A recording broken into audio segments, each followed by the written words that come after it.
Welcome to another episode of We Don't Die, where my goal is to give you evidence that although our bodies will disappear, we survive physical death. I'm your host, Sandra Champlain, author of the book We Don't Die, A Skeptic's Discovery of Life After Death.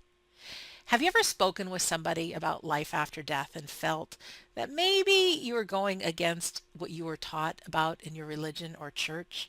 Well, I grew up Catholic, and when it came time for me to present my book to the world, I was so fearful what would people think, especially being Catholic, now talking about life after death and the paranormal. Well, today I have a beautiful guest, and she is somebody who I feel can bridge the gap to all of us and really talk about having our faith and believing in the paranormal.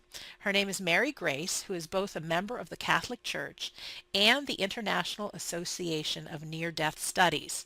She is a retired mental health professional and now a parapsychologist and a spirit counselor.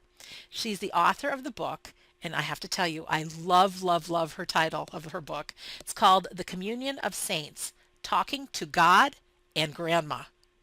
There's so much more to this fascinating lady, but I'm going to have her tell you a little bit more about herself. So welcome to We Don't Die Radio, Mary Grace. Hello. Hi, Sandra. I'm so excited to be speaking with you today, and I can't thank you enough for giving me the opportunity to share my passion for the paranormal. Yeah, it's my passion as well, and so you're welcome.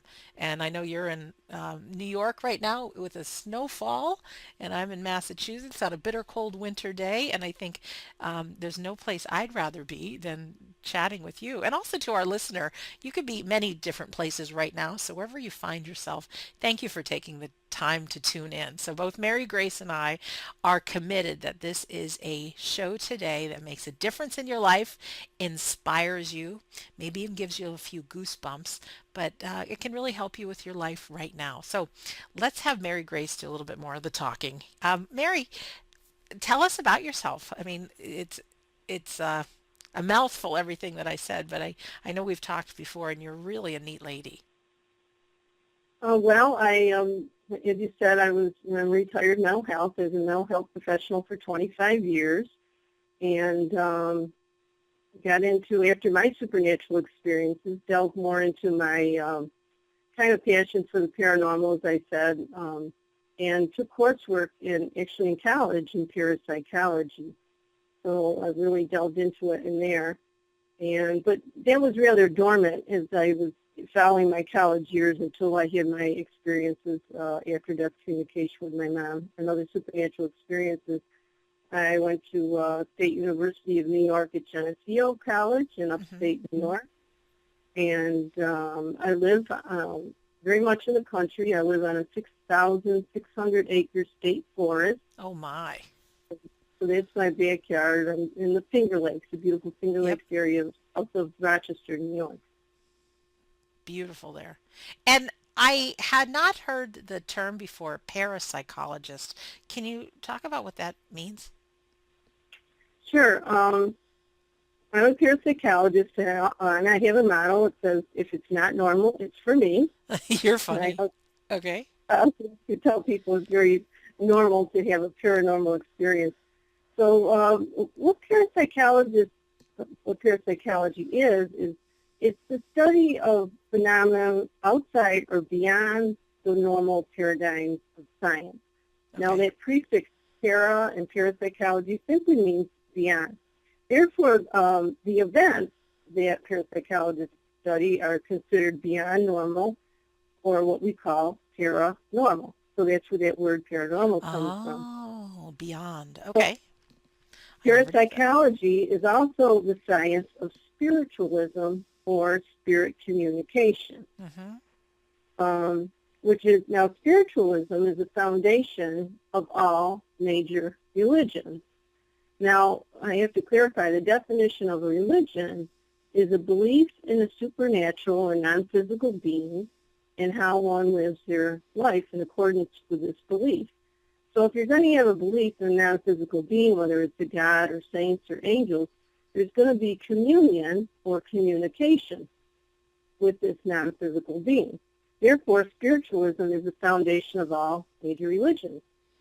And in the Catholic Church, we practice spiritualism or spirit communication under the doctrine known as the communion of saints. Right. They don't call it spiritualism, but in my research I found that it's basically the same thing.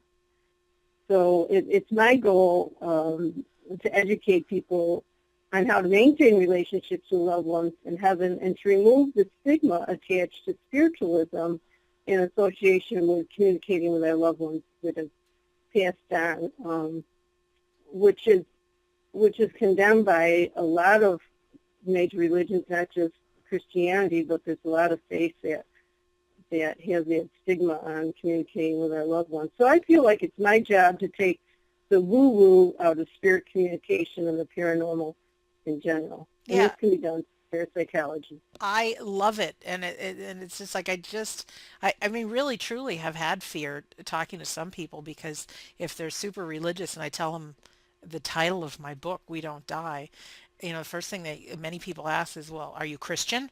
And I feel like I have to defend myself, and then sometimes if somebody's got a book in their hand and I actually talk about talking to the deceased, as my listeners know, but it's like, what are people going to judge me about? Like, oh, you're not supposed to do that. And it's never made sense to me why a religion would think you can't talk to your deceased loved ones, yet you can pray to Jesus and the saints. Like, I never got that. So Well, that was exactly my position after I had my experiences. It was like, I guess my burning question was, if we can talk to God and the saints in heaven, why can't we talk to Grandma in heaven, or yeah, our mother, or Uncle Joe, or our brothers or sisters? So what's up with that? It right. didn't make sense. And so I spent, the book was 10 years in the making, but with 7 years of research and writing to delve into just answering that very question. Why was spiritualism banned? What is wrong with it? And, I found out that there's a huge contradiction in church teachings because on the one hand, we're taught to pray to the saints and God in heaven, and on the other hand, we're told that we're not supposed to talk with them. So that's what I address in the book, and mainly there's three points I like to make in the book, and my objective is to teach that anyone can communicate with spirits because we all have a sixth sense or psychic ability, which we use all the time. A lot of times people use it subconsciously. Hmm. But secondly, I want to teach not only how to stay connected to family and friends and spirit, but the importance of doing so because this is where healing takes place. Healing when we're grieving the loss of a loved one. Oh, yes. And thirdly, my main objective is to teach that spiritualism or spirit communication is not an evil force of the devil, but a natural God-given gift that can be better understood through the science of parapsychology. Excellent. You're very refreshing just to be listening to. So just going back a little bit to your heritage, did you grow up Catholic? And like me, I went to Catholic school and church on Sundays. And did you grow up in religion? Oh yes, I was born and raised a Catholic, church on every Sunday. My mom was the parents were a devout Catholic. In fact, I thank them for giving me my faith foundation because I don't know what I would do without that. Um, but at the same time, it was, I guess, when you grow up and become adult and you start, well, even as a child, I started questioning a lot of the things of the faith. But I think that was the strong thing. It's the faith that's important. It's not the religion. It's not the creeds, the rules and regulations. It's having a faith in a higher being Hmm. that really connects us all. And faith is great. And I do know that you have another reason besides faith that you believe in life after death, correct? Yeah. Do you want to share Um, what happened and when? And because the title of the show is We Don't Die Radio, and so it's always nice to start off with why it is that you believe, like what's happened to you, or what have you experienced? Well, I had two, what they call spiritually transformative experiences, but the first real wake-up call I had, it set me on the spiritual path, was an after-death visitation from my mom. Ah, So I'll tell you a little story yep. and what happened there. So 2 months after my mom died, she came to visit me. And this was in April of the year 2000. And what happened was this. She came in what is known as a dream visit, or it's also called a visitation. And what happened was one night while my body was sleeping, I was asleep in my cozy bed, and I thought I was dreaming. At Mm-hmm. least it felt that way. And in this dreamlike state, I found myself back in my old bedroom in the home I grew up in. And as I stood there, I noticed that I was surrounded by all these boxes. And I understood that these boxes had all my mother's belongings in them, and they'd all been packed up because it was after her funeral. And as I'm standing in my old bedroom, suddenly I see a woman who looks like my mother. She bent down and reached into one of the boxes, and she pulled out 2 lit candles, a white one and a blue one. Mm-hmm. And she handed me the candles. And I took the candles and I turned to set them on the dresser. And once I took the candles, I thought to myself, how odd to have lit candles packed in a box, right? And as I turned to set them on the dresser, I thought to myself, well, that can't be my mom because she had passed away. So it must be an illusion. I'll just blink my eyes a couple times, and when I turn around, she'll be gone. Mm-hmm. So that's what I did, and I turned around, and there my mother remained. And I looked at her in surprise, and I said, Mom, it can't be you. You're dead. But as soon as I said those words, I knew, in fact, she was very much alive because she looked so young and Mm-hmm. healthy and not at all the way she looked when she died from cancer. Right. And then the next thing, before she could even respond, the next thing I said to her, the next thing I did is I scolded her. I said to her, Mom, where have you been? I've been waiting and waiting to get a sign from you. And with that, she just had this big, beautiful smile and said, I'm here for you now, Mary. And with that, I just threw my arms around her, and she just gave me the biggest hug, and we were holding each other so tightly. And the next thing I knew, I was sitting in her lap, and she was rocking me. So somehow we were in a rocking chair, and I don't know what else was there, if it was like suspended in space or what was around me. I just knew that I was in my mother's lap. She was holding me and rocking me, and she started stroking my hair and said over and over again, everything's going to be all right. Everything's going to be all right. And as she held me, I started having tears come down my eyes. I'm crying. I had tears of relief and tears of grief. And in hindsight, I thought to myself, how odd for a 40-year-old woman at that time to be sitting in her mother's lap, right? Mm-hmm. Yes. But at that time in my life, I felt more like a 4-year-old little girl who needed her mother. And she was there to comfort me and console me from beyond the grave. And as she comforted me, and I was sitting there rocking with her, and she was telling me everything was going to be all right. And I just knew it was, and then I just started, like I said, I'm crying, I started sobbing, and I could feel her body, feel her, touch her, and she was very solid and very real. But then I started sobbing very loudly, and the next thing I know, I woke up in my bed, and I woke my husband up, who was next to me. And he said, "What's wrong? What's wrong?" And I said, "It's Mom. It's Mom. She's alive. She's alive. Oh my God, Mom is not dead." Now, it's one thing being raised, believing in eternal life and Right. life after death.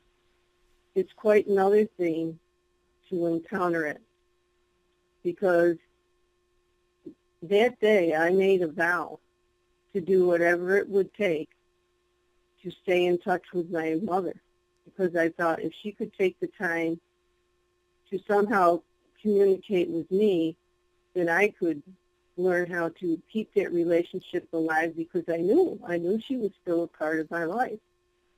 So I just started learning. I just went to the bookstore and got all kinds of books on, The Idiot's Guide to Spirit Communication. And Yeah, I've got like that same book. I read that on your website, and all these guides on how to meditate, and all the books said the same thing. They said meditate, meditate, meditate. Hmm.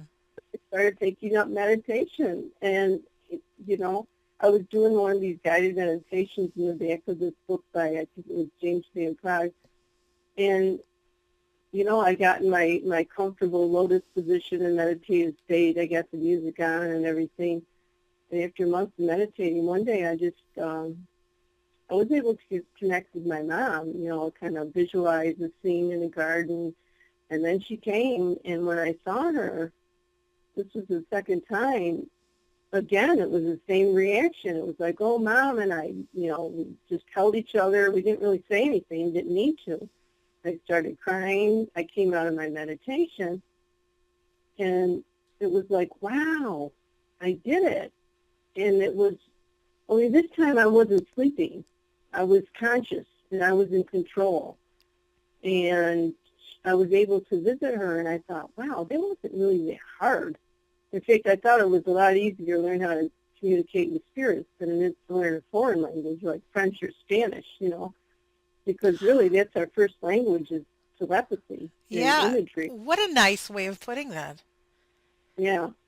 That So we it's, all have yeah. the ability to communicate with our loved ones. It's not that hard. What's hard is taking the time to meditate and quiet our mind and listen. I know a lot of people tell me, "Oh, I talk to my mother or my brother all the time, but he never talks back. I never get any messages from him." I'm like, well, how often do you really take the time to listen, to quiet your mind? Because meditation takes practice. So a lot of people just don't want to do that, and that's fine. I teach in my book and in my classes ways we can learn to communicate with their loved ones through signs. I call it spiritual sign language, and many people are familiar with getting a sign. Hmm. A visitation is one, but a physical sign, like whether it's a rainbow or a favorite flower or bird or smell of perfume. So I teach in one of my classes is all the different ways our loved ones can give us signs to communicate, and how you can set up a sign with them, and just, we can do this two-way communication through signs or symbols, and we don't need a third party. You don't need a medium. You can do this yourself. Of course, you can go to a medium if you want to, but we all have this natural ability to communicate because we are spiritual beings, and it's just a natural part of us. We pray. People don't think anything about praying. It's a very natural thing to do. People all over the world pray, Right. but they don't realize when you're praying, you're using your telepathic ability to communicate to non-physical beings. We don't question prayer. A lot of people don't. They just pray. But scientifically, hard science, it wouldn't make sense to pray because, the telepathy isn't a part of hard science, what they call. But we do it anyhow. Well, why are there religions? Why is there prayer? Because as spiritual beings, we understand that there's another part of us and that we can communicate with people in other dimensions. Such a good point, Mary Grace, just because we just take prayer so much for granted, and then, but that's precisely what we're doing. Mm-hmm. I wanted to Yep. ask you a question when your mom came to you the first time, because I've had this for myself and then also other people have. Like, it's different than just a regular dream. It almost seems like it's like a dream you can really remember, and like as it was really happening. Was that the experience when your mom visited and she was rocking you, that it was a like more vivid and more real than a dream? Mm-hmm. I tell you the difference between how to tell the difference between a dream Mm-hmm. and a visitation. There's several different ways you can tell. Usually in a dream, you're watching the scene, it's like you're observing the scene, you're not interacting. It's like watching a movie. Okay, people pass by, you're watching it. In a visitation, there's usually interaction. There's communication. Either someone's talking, it could be shaking your hand, it could be hugging you. So that's, a couple of different ways. There's interaction. The other thing is to tell the difference between a dream and an actual visitation is often dreams we forget about several seconds after waking up. Oh yeah. And in visitation, they are imprinted on our long-term memory because they're an actual experience. And because of you're experiencing a different type of reality, because of that, people can remember these visitations and recount them 10, 20 years later like it was, remembering an event that happened to you in kindergarten because it's imprinted in our long-term memory. And there's a couple signs also, things that may happen to you when you get a sign Mm-hmm. from a loved one, whether it's, we can talk a little bit later about how to set up a sign. Whether you get, you're looking at your loved one's picture and it falls off the wall, for example. Right. You get a sign. A couple things to look for. Usually you get a physical sign, and then at the same time you may feel a presence. And what I mean by feeling a presence is most people are familiar with if you're in a dark room or if someone ever tried to sneak up on you Uh-huh. and you felt someone hovering over you. What you're feeling is their electromagnetic being, their electromagnetic energy. You're feeling their aura. It's the Okay. same thing with spirits. They're electromagnetic beings, so you're feeling their energy. So when you feel a presence, you feel this energy around you, and you sometimes get tingly, and the hair on your arm might stand up, or you feel like the hair on the back of your neck stands up. And then you get what I call the just knowing. And the just knowing is you get that physical sign. It's from a loved one. You think it is from them, but you're not sure. But they're on the other side shouting at you saying, it's me, it's Grandma or Uncle Joe or whoever. And that message gets to you so loud and clear that you just know without the shadow of a doubt that it's from that particular person. And no one will be able to convince you otherwise. And then usually, often, the other thing to look for is you become very emotional. Depending Mm. sometimes on the person's past, you may cry. It could be tears of joy, tears of sadness. But usually you're left with a sense of peace. And those are some different ways, and, when you get a sign from a loved one, things to look out for. Yeah, I can't help but ask. I've met a lot of people that are grieving and they're praying for a sign. And I've met people that say they've never gotten a sign. Even I met a gentleman not too long ago, and he says his dad had died 2 years ago. And he says, I keep asking him, show me a sign. And he hasn't come, he hasn't shown up. And, one thing that comes to mind is in the beginning you had talked about the importance of meditation and, are we really quieting our mind? But what kind of advice would you give to somebody who's trying to get a sign from somebody? And can everybody who's passed away actually give us a sign?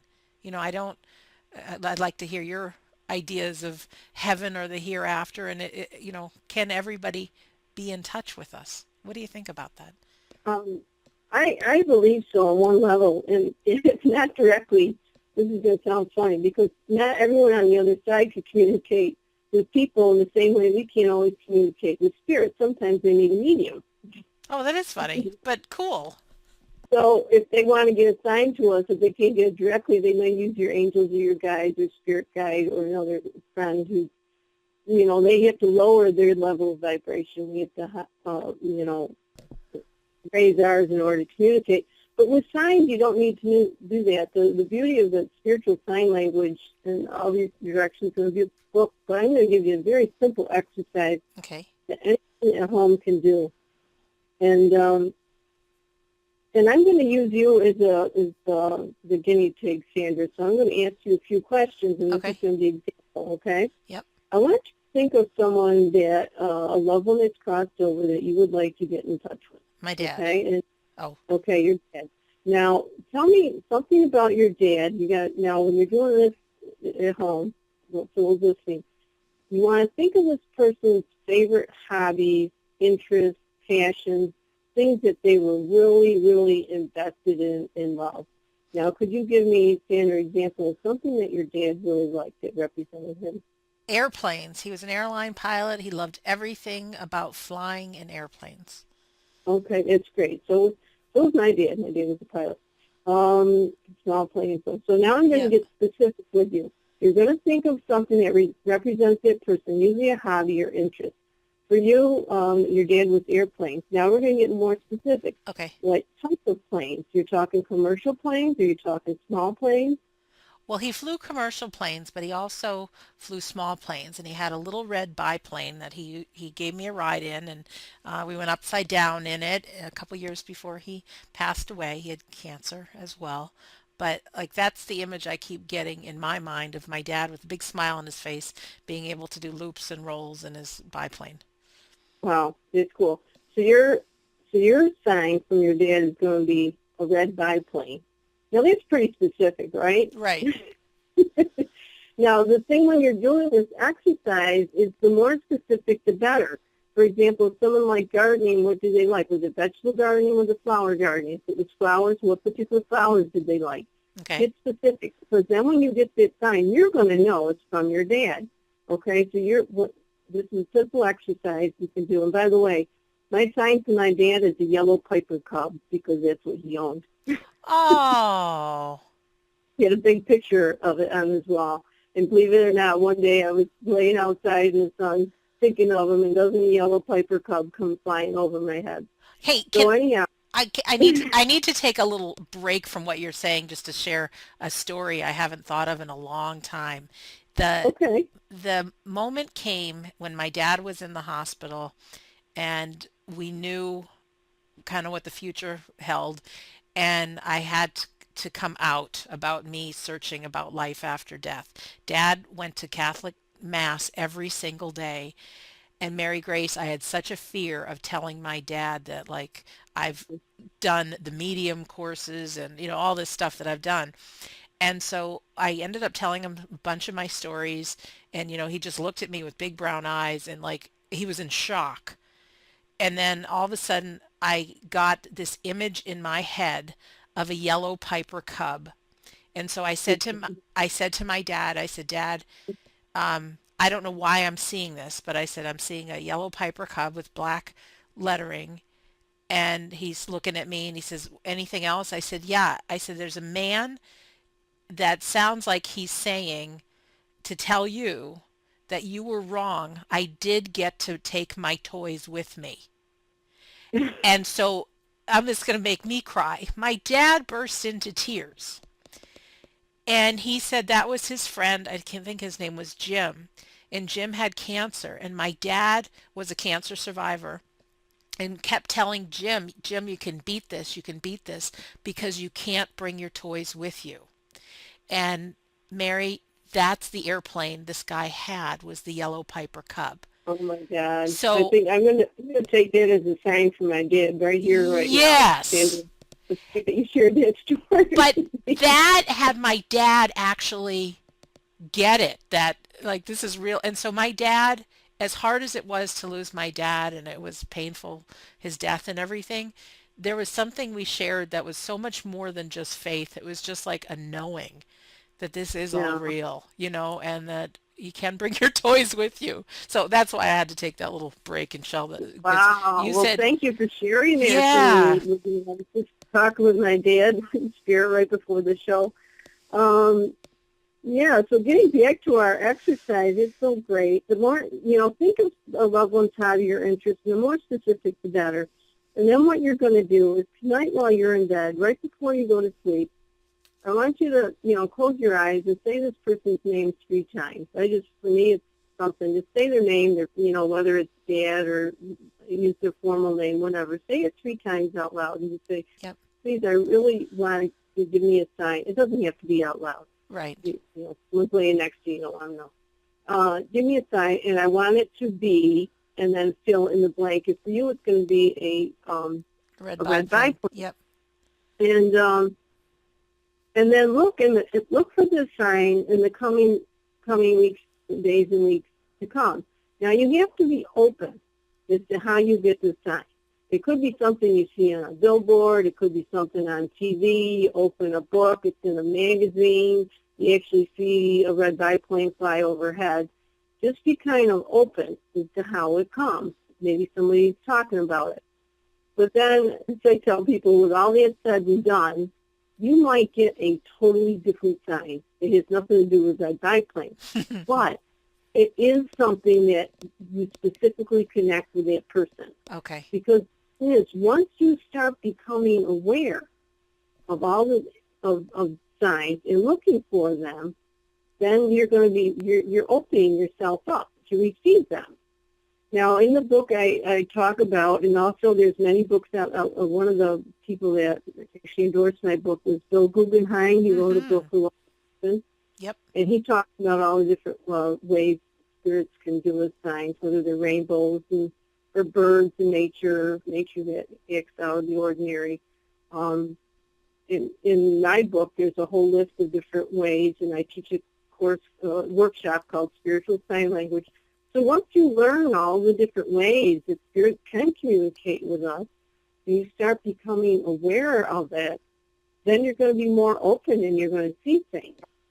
Now, one of the things I want to mention is, one of the signs, there's a whole story I'm not going to get into, but with my mom is a cardinal, because she would come with the sign of a cardinal.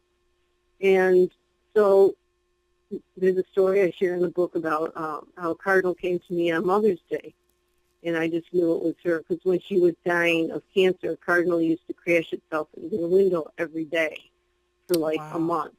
And then the day that she passed away, the cardinal didn't come back. And 2 months later, I was finishing up a memorial garden for her, and it was Mother's Day. And I sat on the bench, and I presented the garden to her. And I was like, Mom, I hope you like your garden, your Mother's Day present. And then a cardinal came and flew down and sat on this bench, on this branch above me, and just started chirping away.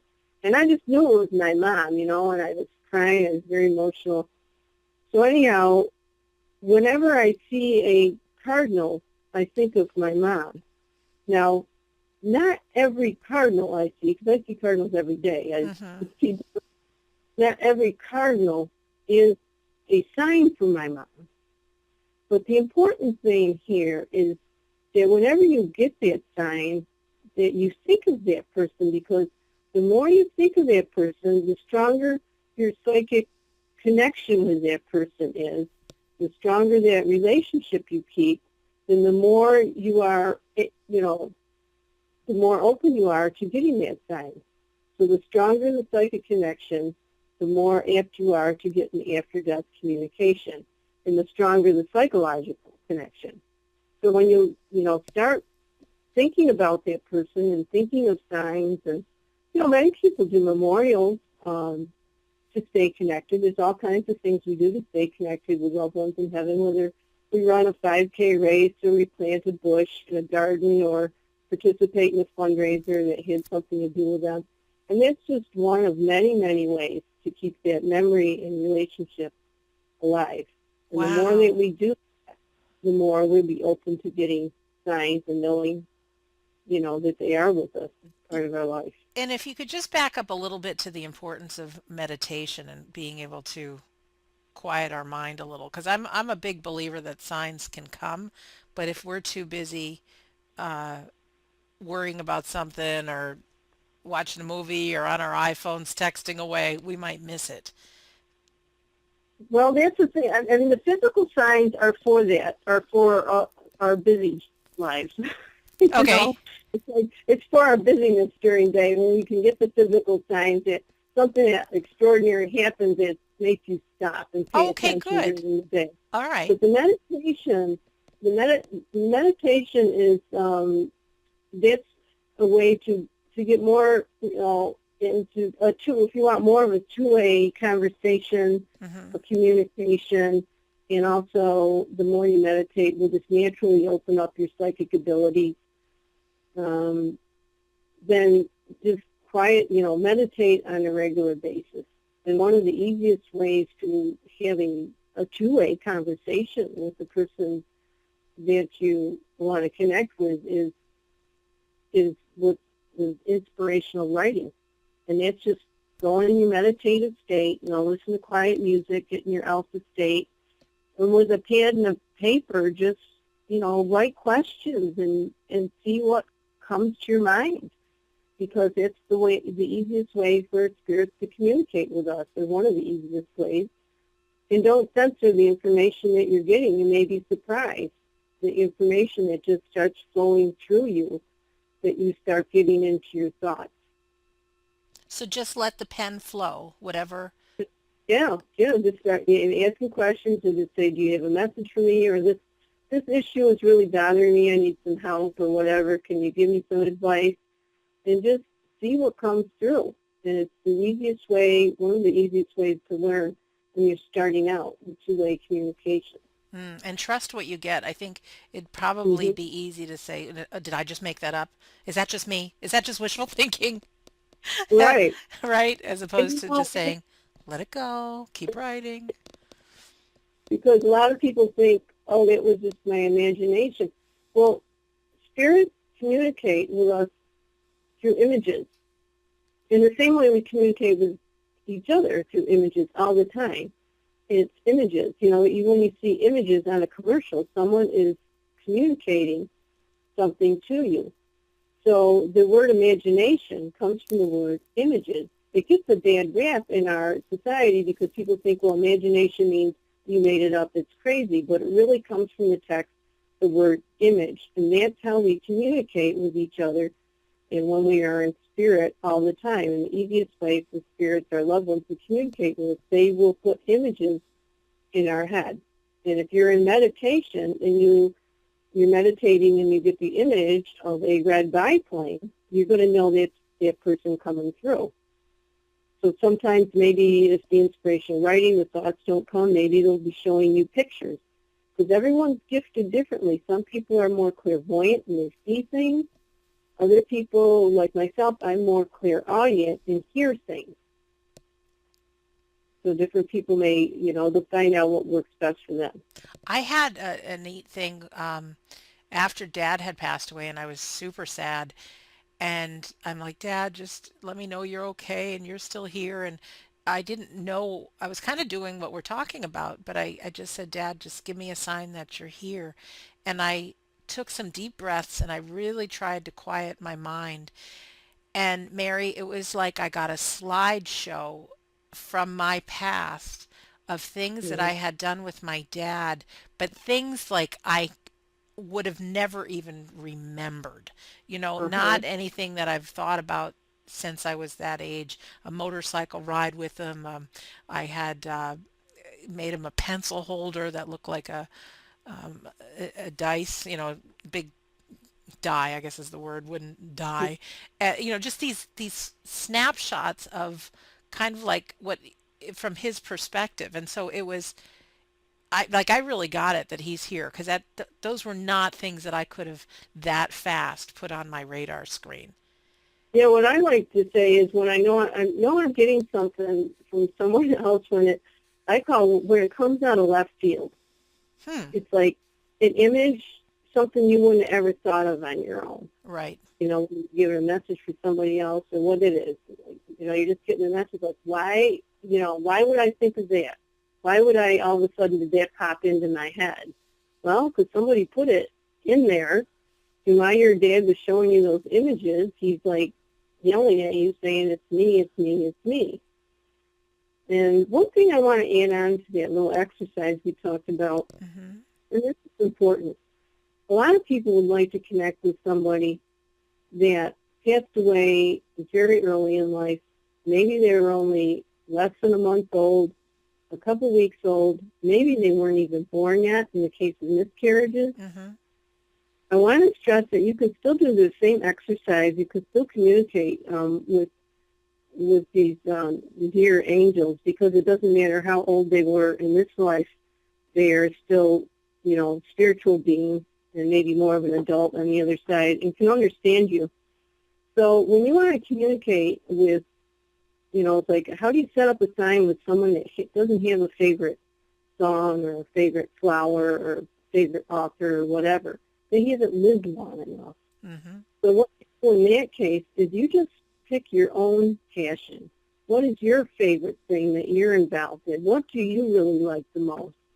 And then, for the example of your dad's playing, you would just say, I, you know, say to that person, say their name 3 times at bedtime when you're ready to go to sleep, and say, I would like to get a sign from you, and I would like the sign to be this, and fill in the blank.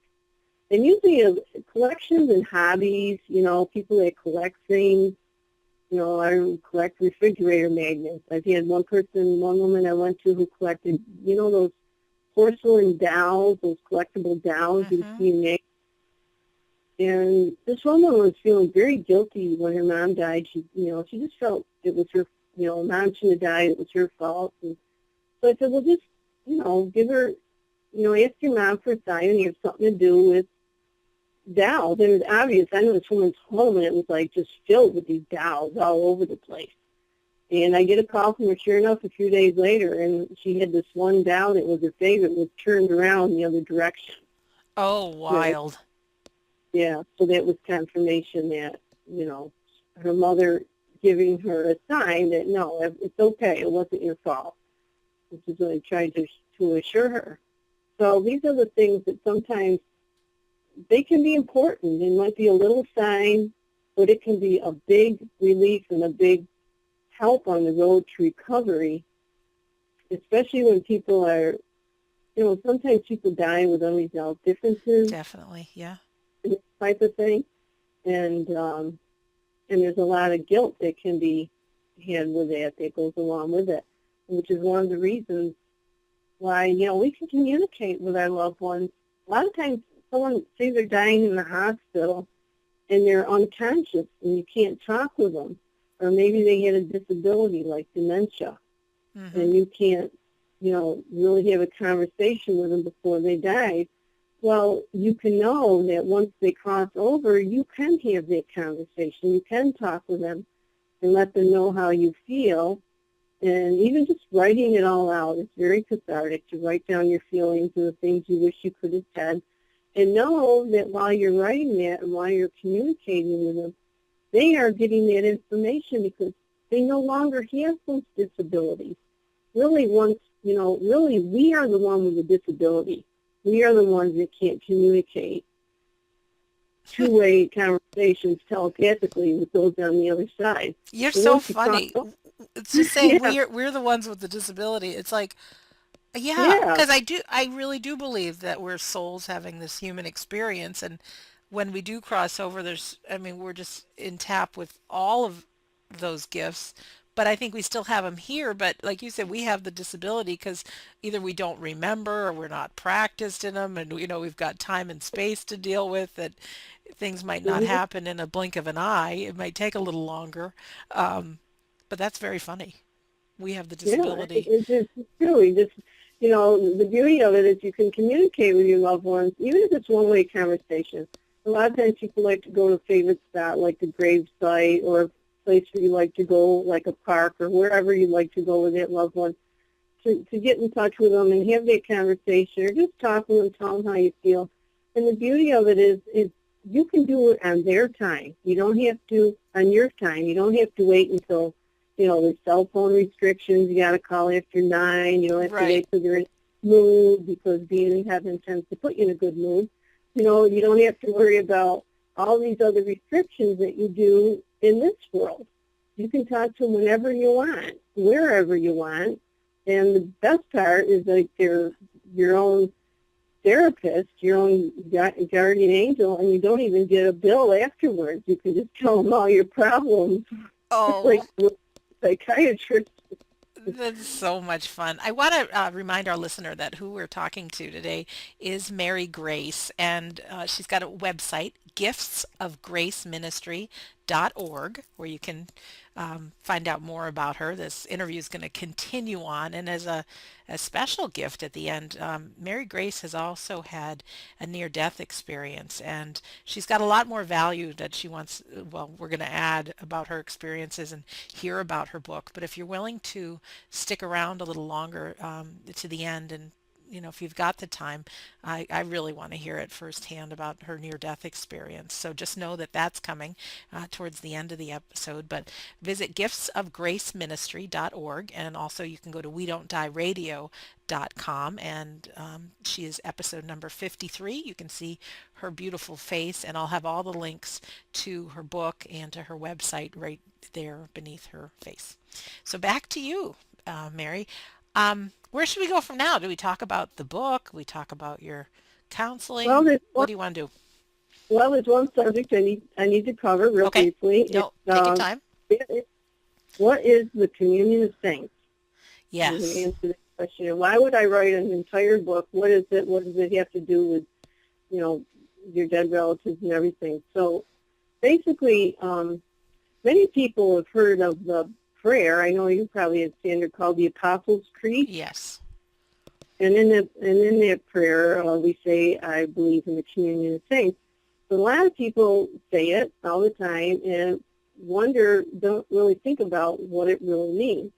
I know I didn't until I started doing research on the subject matter. Yeah, And I basically never thought about it. yeah, I never thought about it. Nope. Well, it's very important when it comes to, after-death communication, staying in touch with our loved ones. Basically, the communion of saints is the cosmology of the church. It's a Catholic Church doctrine that acknowledges the eternal relationships that exist between members of the church that live in 3 states, or I prefer to call dimensions. And these states or dimensions are called heaven, earth, and purgatory. Now, it's through this teaching that the church recognizes and encourages a relationship between the living and the dead. Mm-hmm.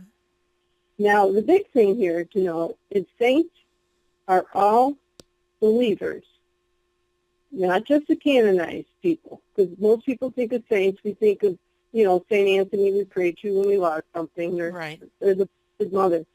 But the word saint, that actually goes back to Latin and Greek meaning holy. It just means holy people. It comes from the word hagios. It refers to all people that are believers. And in the broadest sense, anyone who believes in God, a higher being, would be a member of the communion of saints. And what doesn't really matter is its broadest interpretation, and it goes back to Judaism, goes back to the Old Testament, and there are Jewish saints, and it's the whole idea of a holy people being consecrated to a holy being, whether it's God or Jesus. Jesus in the Christian faith, and God in the Jewish faith, and Allah and other religions. So the saints are all believers, whether they live in heaven or earth or purgatory. So if your grandma or your dad was a believer in a higher being, he would be a member of the communion of saints. So there is this contradiction. If we're going to commune with the saints, there has to be communication. It's part of communing. Right. It's also referred to as spiritualism. So if you're going to, it stands to reason that if you're going to believe in the communion of saints, you're going to practice communion or communication with the saints. And the only people that would be excluded from the communion of saints would be people who don't believe in a God, or would be those that they practice Satanism or devil worshiping. Okay. So as long as you believe in a higher power, it doesn't matter what your religion, your faith, your sexual orientation, your culture. It's much broader than the Catholic Church. It's broader than Christianity. It's broader than all the religions in the world because it includes the whole universe. So that's one big thing to remember. So when we're talking about saints, it's a big concept, and it's also very foundational to Christianity. So I just wanted to get that. Do you have any questions about that, Sandra? No, it's just it's a breath of fresh air, and I let me just ask you a question that it just veers off this a little bit, because I want to hear more about your book. But you're a good Catholic girl now talking about the paranormal. How have you found that to be in the religious groups that you belong to? Have you had priests that embrace it? Have you had, like how's that going for you? Or are people thinking like you're a lunatic? And I say that lovingly, of course, because you're my friend. But because I First think, of all, you called me a good Catholic. I put good in quotes. Now, that was the eye of the beholder in what position you're standing on. well, the reason I ask is there's a lot of fear. I mean, there's a lot of us that have our faith, but we also believe, that we're talking to grandma and we're talking to our spouse and whoever's passed away, and we're afraid to share that in our religious faith. We just think people are going to No. think we're crazy. So how's Well, it gone for you? Yeah, well, it's the whole reason I wrote the book is to take the fear out of spirit communication. And there are passages in the Bible in the Old Testament that talk about not talking to medium, not being a medium and not, talking to spirits and everything. But I addressed that all in the book because even in the Old Testament, it never forbids people from spirit communication. It only forbids certain people from doing that. And mainly it was the pagans. It was the Jewish people of the time were living, with pagans. And the Jewish, leaders wanted to control who talked with God and, who would pay attention to their religion. So people were going to the pagan mediums. It was competition. It was all about competition. They wanted the people to go to the Jewish prophets. So one of the things that you talk about in the book is, science, religion are saying the same things in these different words. So prophets were the Jewish mediums. And then you had the pagan mediums, and it had to do with competition of religions. It never had anything to do against spirit communication. Isn't that interesting? Wow. Yeah. In the New Testament, now, if you're Jewish, you go by Old Testament laws, even if it says don't, go to a medium. But if you're Christian, you go by New Testament laws. In the New Testament, there is nothing against spirit communication. In fact, in 1 Corinthians 12, it talks about the gifts of the Spirit and how we all have these different gifts, whether it's the gift of healing, the gift of prophesying, the gift of discerning spirit, or speaking in tongues. And those are all just different words for, like, channeling, speaking in tongues or interpreting tongues. And interpreting tongues can also be mediumship. So, that's just one interesting thing, that there is those fears. I address those fears in the book, and I kind of really debunk some of the things. And the Catechism of the Catholic Church has taken these scriptures from the Old Testament, and they actually put it in the Catholic law, even though it's not in the New Testament. And they have, but there's a lot of misconceptions and misinterpretations. For example, they equate spiritism with Wicca, witches Mm-hmm. and devil worshippers and necromancers, and whether you're practicing astrology or numerology, they put it all in this one long paragraph in the Catholic Catechism and call it basically taboo. And they don't really understand the terms that they're telling you not to do, because it's about everyone. If you ever played the lottery or you went to bingo, you were practicing some of the things that they tell you not to do in the Catholic Church. Oh, funny. Yeah, so that's a form of divination. So, but if you ever prayed the rosary, that's a form of divination. You're using the beads to pray to non-physical beings, to ask for favors and guidance. It's another Right. form of divination. So I do address the fears in the book, and like I say, it's in one of my favorite lines that I think it was from a physicist called Lawrence Lashon, is those who fear the power of evil do not understand the power of God and love, because the Wow. power of love is so much more, it's so much stronger. Do you have some priests that you've shared this with? Your book? Oh yeah, I interviewed priests and mediums for the book Oh, to very get their cool. to get their opinion on the communion of saints. Mm-hmm. So I interviewed a lot of priests and mediums and some mystics, and also I give examples in the lives of the saints and prophets and modern day mystics about supernatural experiences that they had, or clairvoyant psychic experiences that they've had.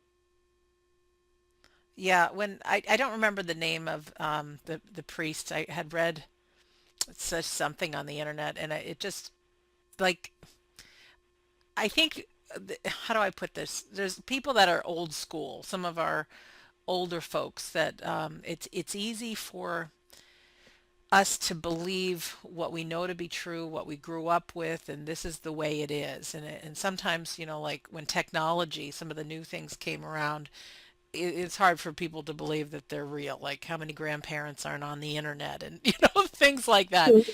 And so I had read whatever the article was about this priest who really was up on the things that you're talking about, communicating with our loved ones. And it was really nice. It was just like, yeah, I mean, this is Yeah, it's 2015 refreshing to now. It's, hear. yeah, we're not back in the days of the early Vatican and, all that stuff, Well, and this is basically it. It's like you're taking laws that are, 2,000 years old, or, ideas that are hundreds of years old that, date back to when they thought the earth was flat, and you got to put them in light of the century that we're living in. And that's the right. important thing. And the other important thing I wanted to say about the way I wrote the book, because I interviewed priests about the communion of saints. They didn't know I was writing a book on spirit communication for Catholics. So they're more than eager to share. Um, but the way I wrote the book is there's nothing in it that goes against the teachings of the Catholic Church. In fact, it was edited by 4 priests, a bishop, and a deacon, and Wow. those people's interviews are also throughout the book. But, I have come across, up against a lot of criticism, a lot of, the reason I wrote the book is because of my experience in being excommunicated, which is part of my near-death experience story. And it was, the whole reason for me writing the book. So to me it was important to share that story and let other people know that, no, what you're doing is not wrong. It's not evil. And if you're clairvoyant, if you have psychic gifts, if you're a medium, you shouldn't have to make a choice between your religion and your spiritual gifts. These are your God-given gifts. They're not gifts of the devil, and it's important to know that. And for people to be comfortable in saying, and I tell people, people come to my classes, and some of them come very fearful. they're coming with a friend, they say, I don't know if I should be here. This is against my religion. And I say at the end, just tell people you are practicing spiritualism. You are practicing the communion of saints. It's all in the language. It's the same thing. It is. It really is. You brought up your near-death experience. This might be a good time if you're willing to share that. Yes. And I know it's a kind of a lengthy story, but I'm sure we'll have questions when that's done. But I'm just looking at the time, and I thought for our listener that can only be here for an hour, I thank you for being here. And once again, we're talking to Mary Grace, and her website is giftsofgraceministry.org. And if you can hang out a little bit longer, or maybe press the pause button and come back to listen to the rest of this interview, yeah, Mary's going to share with us the near-death experience that she had, and we'll get to find out a little bit more about why she believes that we don't die. So, Mary, how would you like to start this part of the show? No, I always start by telling people to get comfortable, get relaxed, get your cup of coffee or your drink. Okay, I'll have a sip of water, and I'll give you the microphone. Okay. I'm going to tell you, it's important to tell you the events that led up to my near-death experience so you can understand how Okay. it changed, how much it changed my life afterwards. Okay. So the date was November 1st. It was All Saints Day when I hit bottom in life. I hit bottom because physically and mentally I was deteriorating. Physically, I was very sick with two incurable illnesses, Mm. lupus and epilepsy. Oh, wow. For most people know epilepsy is having a seizure disorder. And the effects of my epilepsy, I had between 8 and 10 seizures a day. Mm. And for those who don't know what lupus is, it's an autoimmune disease in which you have an overactive immune system. I like to tell people it's the opposite of AIDS. So the effects of my lupus caused me to severe chronic fatigue. I had to sleep between 10, 15 hours a day. A lot of pain with arthritis. The effects of lupus caused me to have 5 surgery and left a hole in my heart. Wow. So my body was slowly dying from an overactive immune system. At that time in my life, I had 5 doctors, and I was on 24 different medications. Wow. Physically, I was alive, Mm-hmm. but I wasn't living, and I was dying, but I wasn't dead. Now, mentally, I was very depressed, still grieving the loss of my mother. It was about 8 months after she died.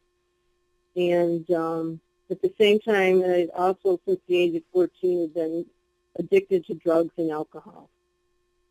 Mm. So emotionally and spiritually, I was already dead. And to cope with it all, I just did more drugs and more alcohol on a daily basis. But one day, I just hit bottom, and I had enough. I wanted to end the suffering. I just wanted the pain to stop. And I wanted to be home in heaven with my mother. Sure. So I knew I had to do something. I didn't know what to do, and the only thing I could think to do was I drove to my mother's gravesite. I went to the cemetery and my mother's grave. And on that November 1st night, I got on my knees on my mother's chilly grave, and I begged God to take me home. I loathe living in such a cold, cruel world, and I just wanted the pain to stop. I thought God had abandoned me.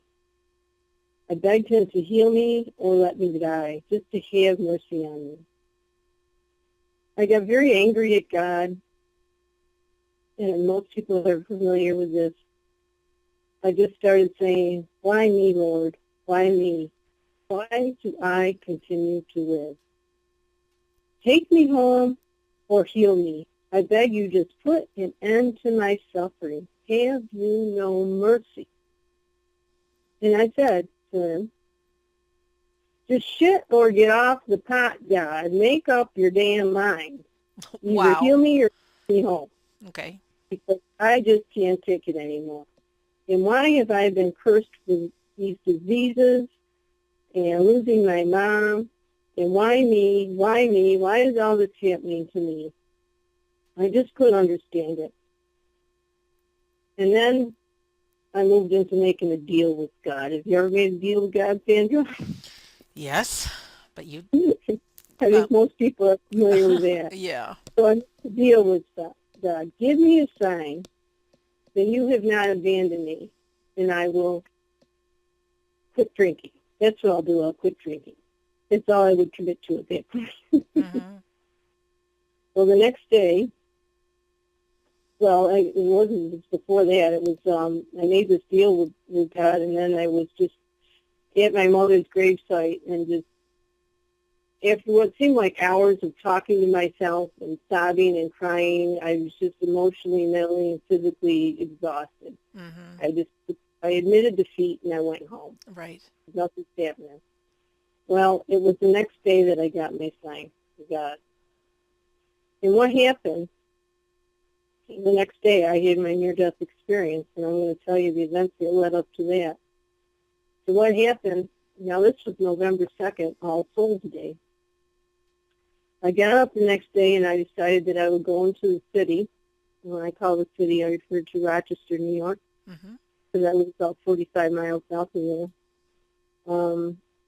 I decided I'm going to go in the city and I'm going to buy more drugs. And while I'm in there, I'm going to go to Borders bookstore to get this book by John Edwards called One Last Time. And so I got in my car and I drove to the city and I got a bag of cocaine, and it was my drug of choice, and I put it in the console of my car. And then I went to a nearby liquor store and I put it under the front seat of my car.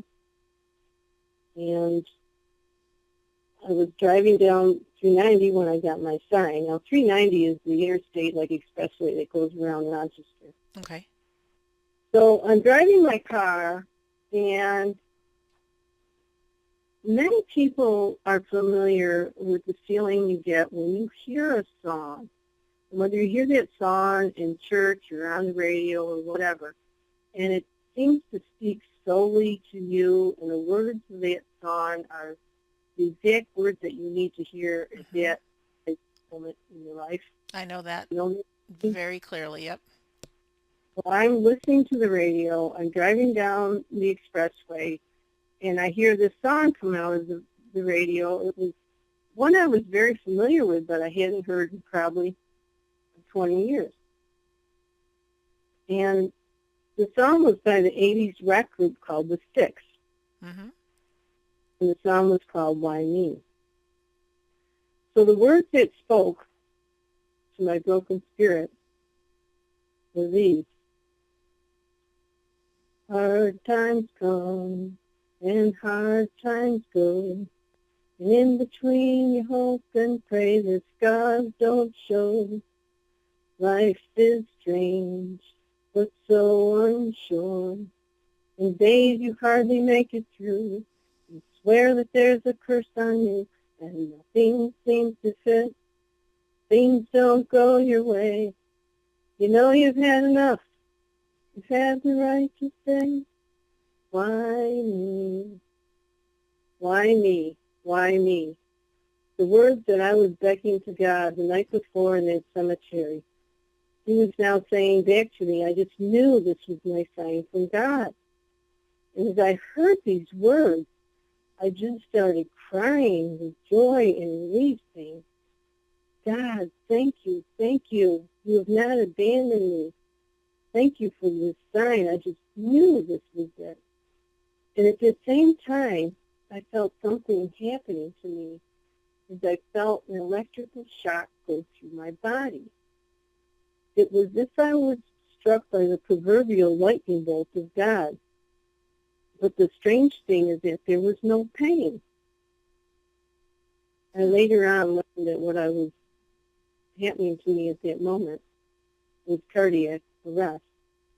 Wow. So happy. I was driving down the road, and I'm just so happy to get my sign from God. I didn't know what was going on. And I was right near my exit for Borders bookstore.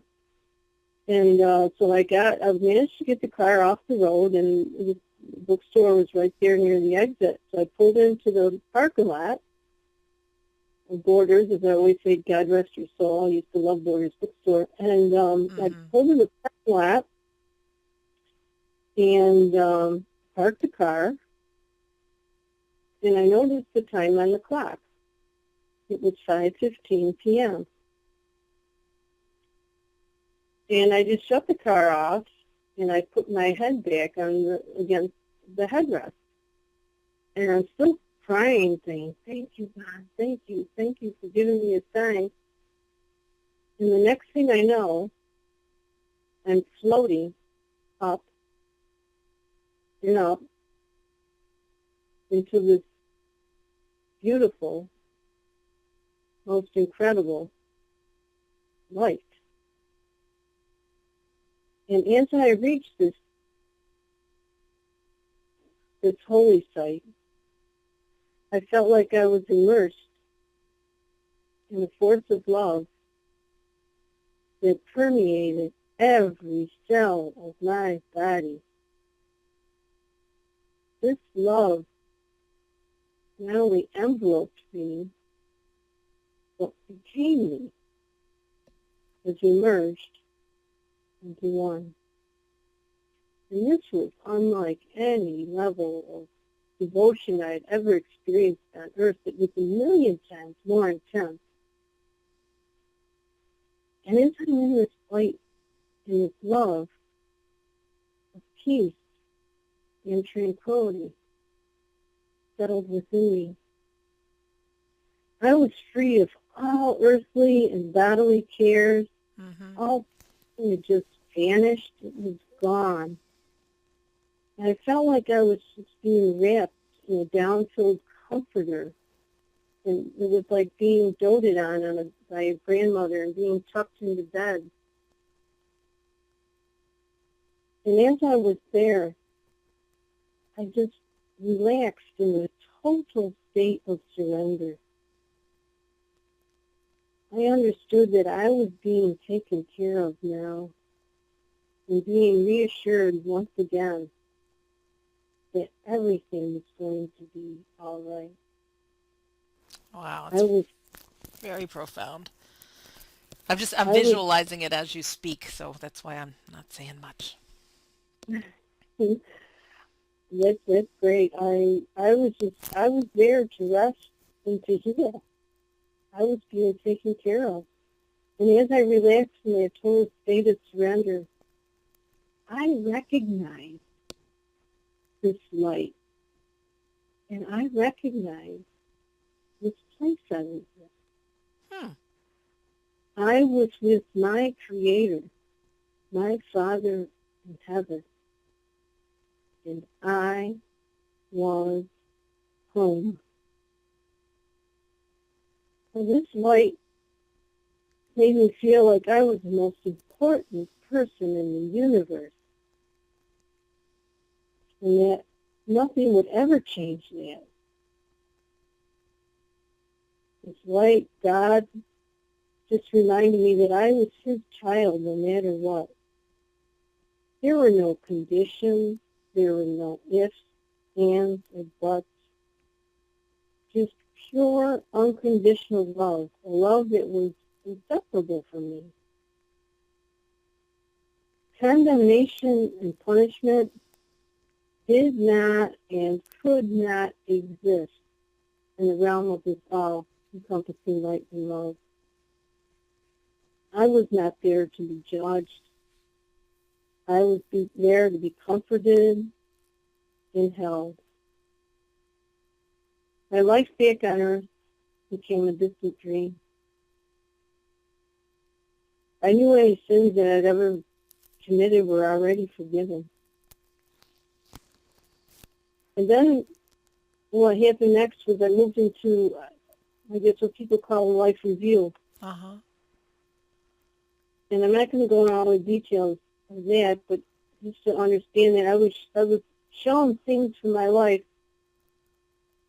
and not only how I affected other people, if they affected me. And with that, I had total comprehension as to why all the things happened in my life. Wow. People that I thought were unkind to me, I understood were only helping me in my spiritual progression in my life, mission on earth. And I understood that all the suffering and insanity of my life on earth had a purpose.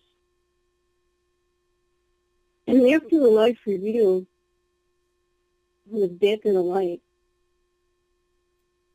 and God communicated to me without any spoken words. He said,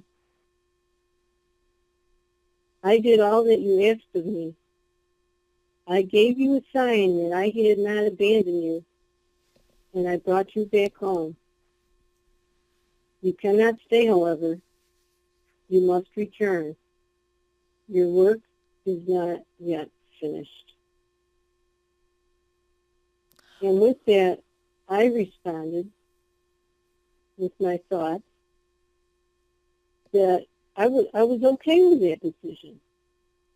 I just knew that it was the right thing to do. And that there was nothing that I wouldn't do for anyone that loved me that much. And with that thought, I felt the light pulling away from me, and I felt myself being pulled backward. And then I realized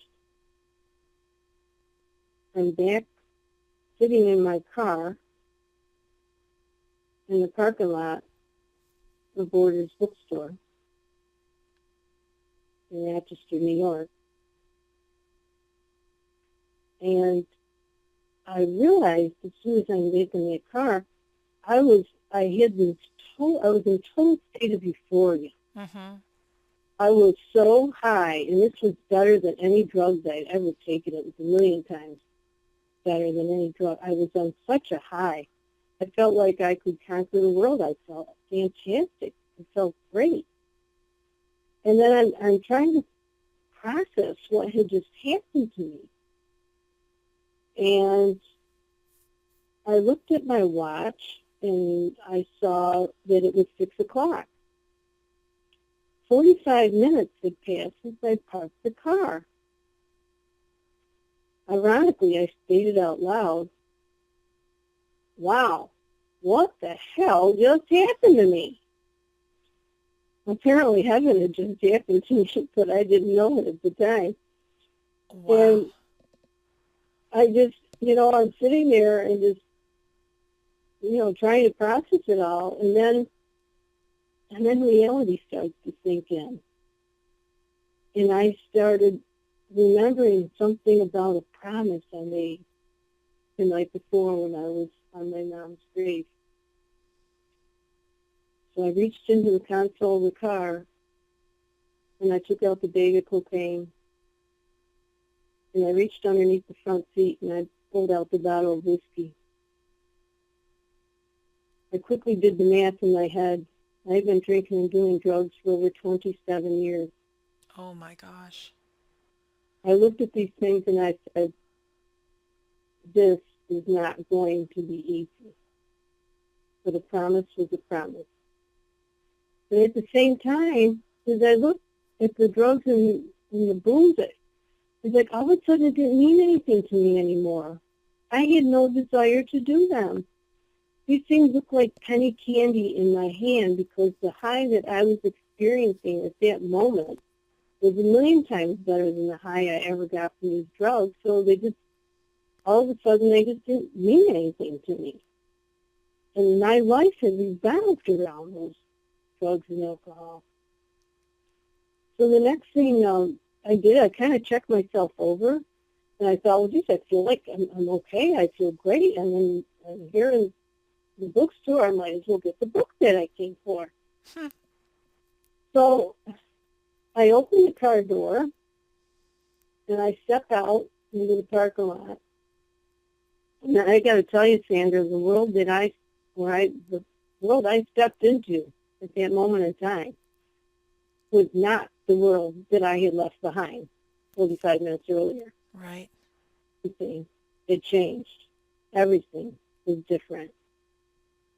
The first thing I noticed was that I went to walk across the parking lot to the bookstore, but it wasn't like I walked, it was like I floated. So I floated into the bookstore, and I'm looking around at all the other customers, and all of a sudden I had this overwhelming sense of love for everybody. And I just wanted to run up to people and give them a big hug and tell them how much I loved them and how much God loved them and how everything was going to be all right. Well, fortunately, I restrained myself from doing that. But it was only with time that I understood how much my life had changed the day I saw the light. Wow. Now, if I have time, I could talk about some of the after effects of that. Yeah, I would think we begin to wrap it up just looking at the time Okay? now. And it's not because you're not fascinating, but I think just for listening for quite a while, it will Well, I can just keep it say, fresh. it's a near-death experience is a shift in consciousness. You understand and experience being one with everything and having this overwhelming sense of love for everybody.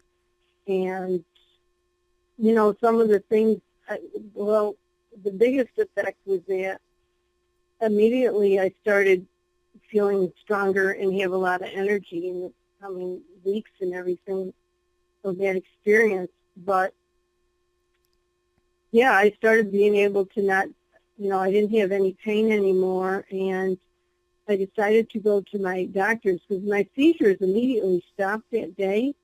I no longer had any seizures, Really? and I had all this energy. It's like my energy was going through the roof. I was Wow. going miles a day, or before I could hardly get out of bed. So I went to all 5 of my doctors, and I got checked out. I had new EEGs of my heart Mm-hmm. and EEGs of my brain and EKG of my heart, stress tests and anti-nuclear antibody tests for lupus. And all my tests came back negative, and even the hole in my heart was gone. So over the course of the next few months, I tapered off all 24 medications and was completely healed of 2 incurable illnesses, lupus and epilepsy. Oh my gosh. And I also kept my bargain with God, and I'm drug and alcohol free. Now, the biggest effect of all this was that, integration was very difficult, and I was living in 2 worlds. I Mm-hmm. just wanted to spend time in meditation and with God, and I knew I needed help. So, I didn't know who to go to, so I went to the one person I thought could trust and understand, and I went to my priest. And I told him all that happened to me, my after-death communication with my mother and my near-death experience. And he just told me that everything was probably due to hallucinations from being on drugs. But Hmm. he said what I was doing, communicating with my mother, was evil. It was against the teachings of the church, and that I would have to find another church to go to. And I was devastated. And at first I refused, and I continued to go to Mass that next week. But then the next day, a police officer showed up at my workplace and said, by orders of this priest, I was not to set foot on church property ever again, and if I did, I would be arrested for trespassing. Oh my So gosh. I was legally excommunicated from my church for talking to my mother in heaven, who was a devout Catholic and went to Mass every Sunday, almost every holy day. So I had this burning question: if we can talk to God and the saints in heaven, why can't we talk to Grandma in heaven? Right. And that became my mission, to find out the answer to that, and then to write about my story in my book, The Communion of Saints, Talking to God and Grandma. In the book, I just briefly say it's in three parts. Part one is details about my story, from my mom and my NDE. And part two is the educational part, where I talk about parapsychology and how it relates to religion, Christian theology, spiritualism, and mysticism. And then part three is your self-help guide, step-by-step instructions on how to communicate with loved ones in heaven, along with a lot of examples in guided meditation.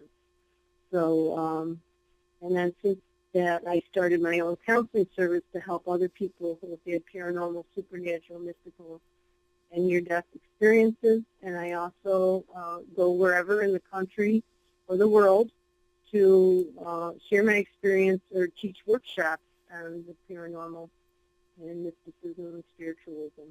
And all of the workshops and information are available on my website, giftsofgraceministry.org. Wow, wow, wow, wow, wow.